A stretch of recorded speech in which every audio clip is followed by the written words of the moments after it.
Suntalia, VP and Fund Manager of Motilal Oswal Asset Management, joining us from Mumbai. Manisha, your sense on it, because we did start the week off with interest rate counters taking a cut, but by the end of today, it pretty much seemed like every and any stock was getting hit. Well, it's been a rude shock, in fact, if I could say that. Sensex off about 800 points already in the first 5 days of trade this week. What is the sense that you're picking up? Because volumes have also been pretty large, right? Is it looking like the correction is already underway, or is it seeming like it was a knee-jerk reaction? Things hopefully should get better come Monday. I think there is some sort of a fatigue factor in the market which is clearly visible. Markets are moving more on account of global factors, like there's an impending some further bad news to come out of Europe. Maybe the Indian markets are moving ahead of that, and inflation and local macro factors are playing a bigger role than what the earning numbers, not only for the third quarter but for the entire fiscal 2012 seem to suggest. I mean, if you're looking at, let's say, a 22 to 25% sort of an earnings growth for Q3 on the Sensex, as well as a 20% earnings growth for FY12 on and whole, I mean, I really don't think that a 15-16 times prices to earning multiple on the Sensex is too expensive, and at the end of the day, it will be valuations, it will be cash flows which will be much more relevant. There are headwinds in terms of raw material prices, etc., but I think expectations of inflation and interest rates are all being factored into the prices.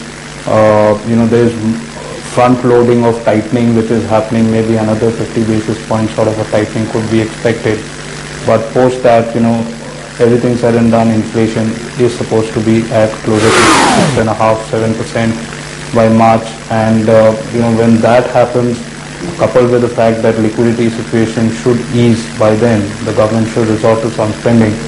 I think there will be some, semblance of rationality in the markets. Maybe in the interim short term, they could correct to 19,000, which was the level which we saw the last time around the markets took a hit.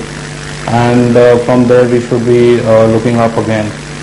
Manish, if I were to just pick up on that point and ask you, at what time or at what level would you actually start looking to buy once again? Because, I mean, you've got your likes of Tata Motors, which is sub 1200, M&M is trading, quoting at about 730 odd rupees. So, attractive levels when you talk about valuations. But at what level at the Sensex or the Nifty you'd be looking at, and then you say, okay, at this point of time, I'm going to come back and start buying? We're really not holding too much of a cash in our portfolios, by and large fully invested. These temporary dips in the markets could be there for short-term investors or traders.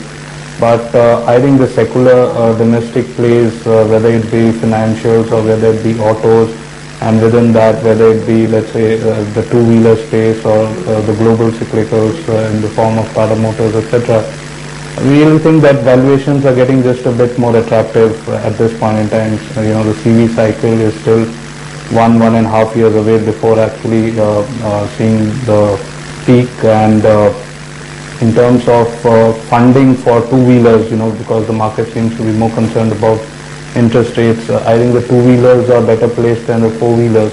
And we like the two best names in there, both Hero Honda and Bajaj. That purchase of two-wheeler is more on account of self-cash rather than borrowing for banks or financial institutions. So the volume numbers seem to suggest everything. Even the third quarter, it seems that volumes are pretty robust. There could be some margin hit, and 20-30 basis points hit in margin across the two-wheeler or the four-wheeler space. But I mean, if you're buying something like 12, 13, 14 times 1 year forward, I don't think you're paying excessively vis-a-vis the growth which these companies are offering.